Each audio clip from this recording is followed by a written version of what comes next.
ibumu dan saudara-saudaramu ada di luar dan ingin bertemu dengan engkau. Tetapi ia menjawab mereka, ibuku dan saudara-saudaraku ialah mereka yang mendengarkan firman Allah dan melakukannya. Demikianlah sabda Tuhan. Saudara-saudari yang terkasih dalam Yesus Kristus, salah satu dari 10 perintah Allah yang sering kita dengarkan adalah perintah keempat yang berbunyi, hormatilah ibu dan bapak.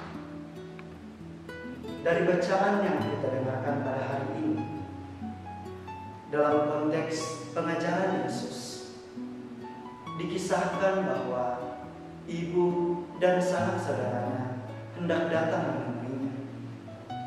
Akan tetapi, pada saat itu mereka tidak dapat menemui Yesus karena ada orang banyak. Dan kemudian Yesus menanggapi pesan yang disampaikan kepadanya. Ia mengatakan bahwa ibuku dan saudaraku ialah mereka yang mendengarkan dan melakukan firman. Nah, jika sepintas kita melihat dan tidak jeli mencermati cermat ini, bisa saja kita jatuh dalam pemahaman yang salah. Seperti beberapa pandangan yang mengatakan bahwa salah satu dosa Yesus yang ia lakukan adalah menyangkal ibunya dengan menggunakan referensi bacaan hari ini. Nah, apakah benar dalam bacaan hari ini Yesus menyangkal ibunya? Sebenarnya tidak. Kalau kita melihat secara lebih mendalam, sebenarnya pada kesempatan ini Yesus justru memuji Maria sebagai bundanya. Ia menunjukkan kepada orang banyak bahwa Maria adalah contoh teladan dalam melakukan dan melaksanakan karya dan kehendak Allah. Jika kita ingat kembali dalam peristiwa kelahiran Yesus, ketika malaikat Gabriel menampakkan diri kepada Maria, Maria dengan penuh kerendahan hati, keterbukaan hati, mau menerima dan melaksanakan kehendak Allah. Juga ketika Yesus dilahirkan, ia dengan penuh kesetiaan dan ketaatan mau melaksanakan seluruh kehendak Allah itu.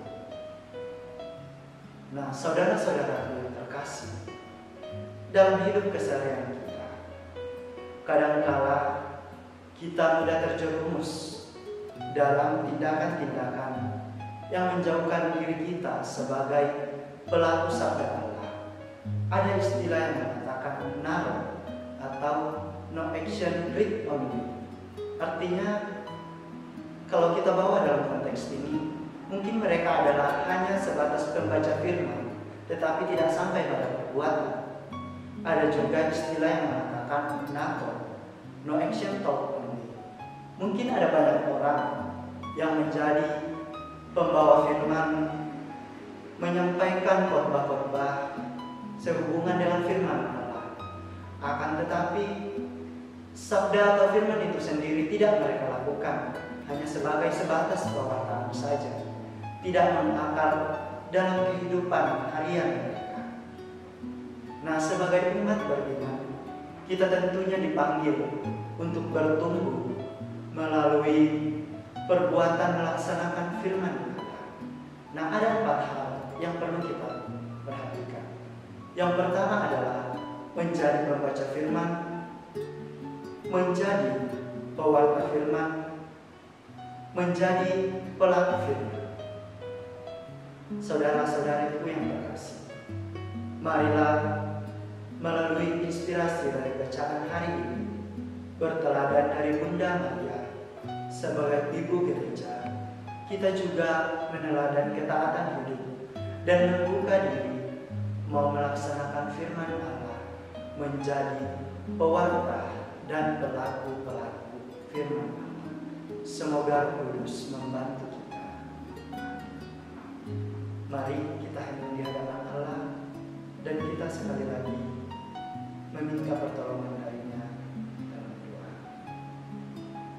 Mari kita berdoa dalam nama Bapa dan Putra dan Roh Kudus. Amin.